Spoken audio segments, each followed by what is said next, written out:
To Mirko, esteemed patron, 28th of Meadow, 825, Western Kingdom. Location, New Seagate walled port and river city of the Duchy of Karzala. The air, which usually hummed with the city's industrious breath, salt, brine, and the metallic tang of coin and ambition, has settled into an unnerving quiet. For 3 days, the Sibyl of the shifting tides, Alara, has offered no counsel from the glass pool in the Coral Spire district. Her silence, a thing of heavy, deliberate weight, has draped New Seagate in a shroud of apprehension.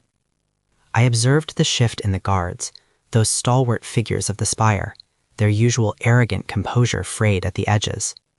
Captain Lyra Vex confirmed the gravity, speaking closed fist, rather than simple indisposition. This absence of prophecy felt unlike the sorrowful hush of the Black Fever decades past. It was a void pregnant with unseen intent. The very momentum of New Seagate, its relentless churn, had faltered. The Duke's Chamberlain, she mentioned, already en route, concerned with beneficiaries of this sudden uncertainty. My own investigations, beginning with the peculiar iridescent barnacles found on the docks after an unusually high tide, point towards something more sinister than mercantile schemes. This stillness, Mirko, feels like the calm before a very specific storm, orchestrated with cold precision from the city's unseen depths. I moved swiftly, gathering a small, disparate company. Dalton Fellwinter, a man weathered by purpose, provided the necessary spine of experience. His eyes, the color of a winter sea, missed little. Mara Goldpocket, with her quick wit and quicker fingers, promised to be a shadow where others feared to tread. Wilfed Lomfont, the hobbit craftsman, brought a meticulous eye for the arcane and the intricate, his hands eager to decipher any strange mechanism. Faye Meadowbrook, a young hobbit mage, offered a rare sensitivity to the magical currents, her quiet demeanor belying a sharp mind.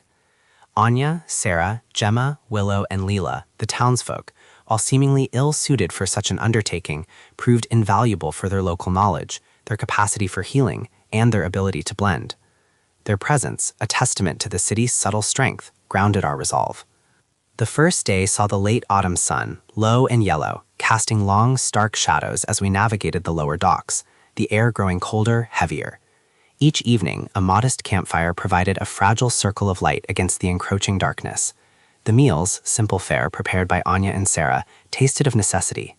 The stillness of the Sibyl clung to us, a persistent chill that no fire could fully banish. We were a week in, moving mostly under the cloak of twilight, the world holding its breath. Our course led us to the silt-worn quarter, a district where the city's foundations bled into the sea, a place of perpetual twilight and brackish smells.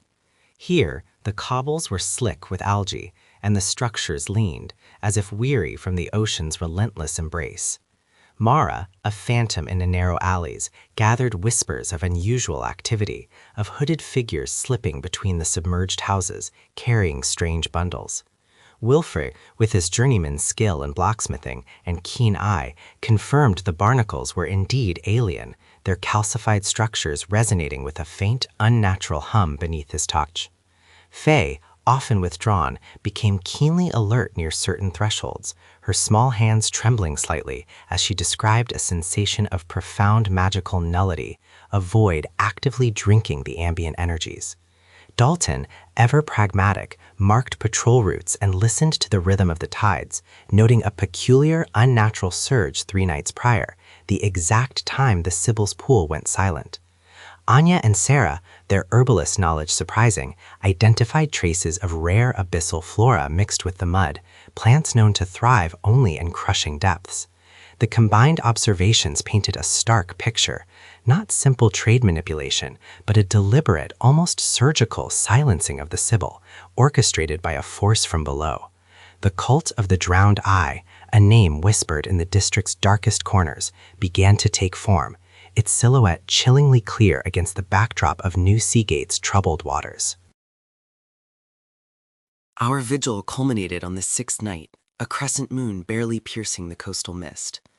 We tracked the cultists to a half-submerged temple, its ancient stones worn smooth by forgotten tides, deep within the silt-worn quarter. Dalton, a warrior of grim efficiency, led the assault, his movements fluid and decisive. Mara moved with silent grace, disarming crude traps and neutralizing sentries with quick, practiced precision. Inside, the air was thick with the scent of brine and something metallic, almost ozone.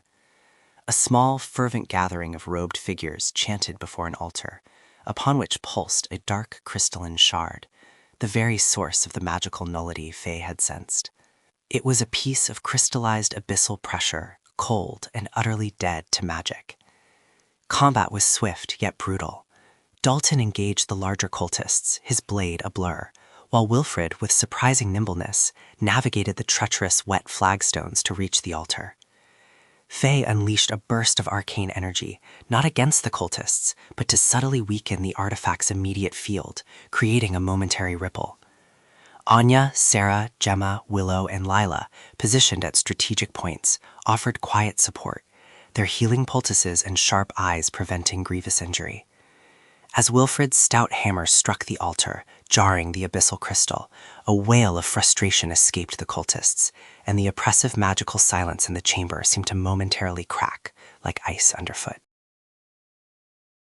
The abyssal pressure shard, now wrapped in layers of lead and ensorcelled cloth, lies secured within the Harbor Guild's vaults.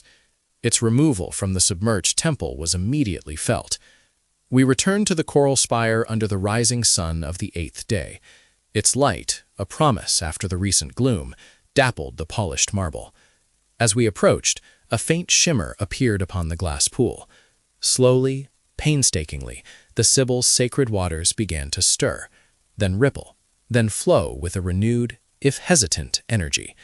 Ilara, her eyes still clouded with the recent quiet, would speak again. The city, Mirko, still bears the ghost of that stillness, a memory of its profound vulnerability. Our combined efforts, from Dalton's pragmatic strength to Faye's magical insight and Wilfred's meticulous craftsmanship, proved invaluable. The townsfolk's quiet courage and practical skills underscored the inherent resilience of New Seagate's people. This incident, however, underscores a deeper, more insidious threat from the city's abyssal underbelly. The cult of the drowned eye is merely scattered, not destroyed. Their methods, utilizing anti-magical artifacts from the deepest oceans, present a new paradigm of danger. The prosperity of New Seagate, built on prediction, will now have to contend with unforeseen silences. I recommend immediate and thorough sweeps of the silt-worn quarter. The anchor, once lost, has been found, but the ship has drifted. It is now time to chart a new course against the hidden currents. I await your further instructions.